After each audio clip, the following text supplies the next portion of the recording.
Akakiiko k'ebyokulonda nga kakulembeddwamu omulamuzi Simon Byabakama kayisizza ekiragiro ekiyimiriza kampeyini ezibadde zikolebwa abeesimbyewo ku mitendera egy'enjawulo mu disitulikiti ezikola Uganda 13 nga kagamba nti obulwadde bwa ssennyiga korona bweyongedde nnyo okusaasaana mu bitundu bino. In the view of the Commission, it has been decided that these areas should be removed from the campaign schedules by all candidates.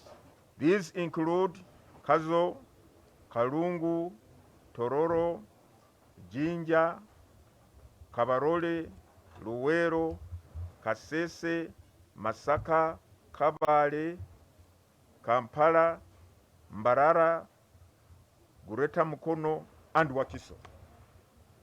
So campaigns in these areas are suspended until further notice.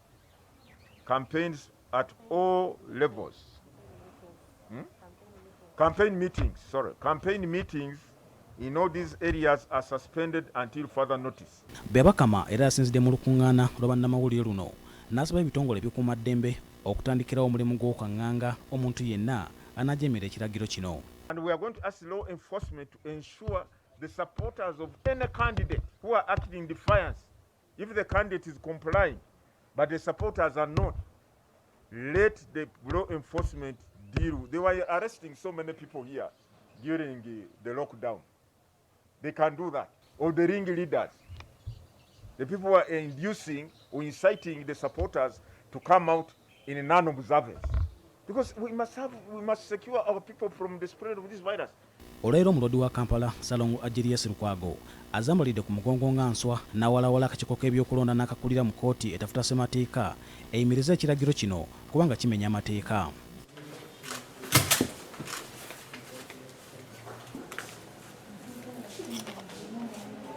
Tukkiriza nti mu ggwanga COVID mwali.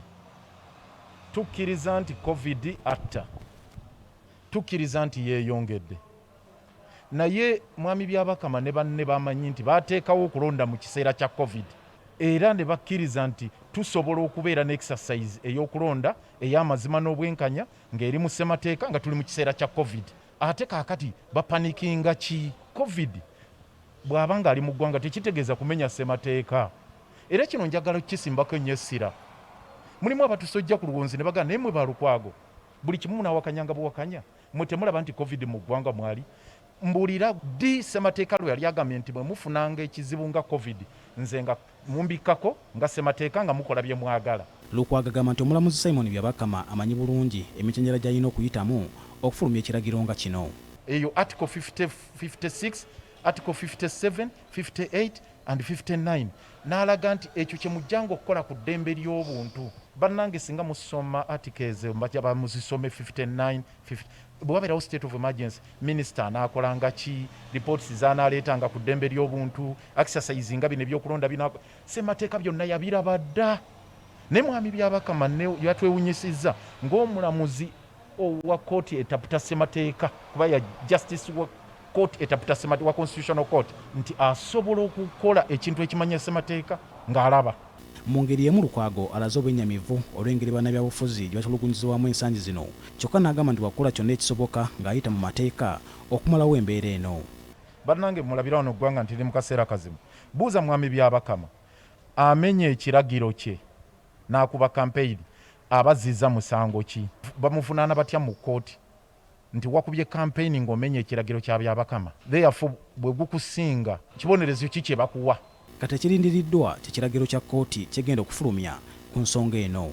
Osiano Mukiibi, BBS Gambuuze.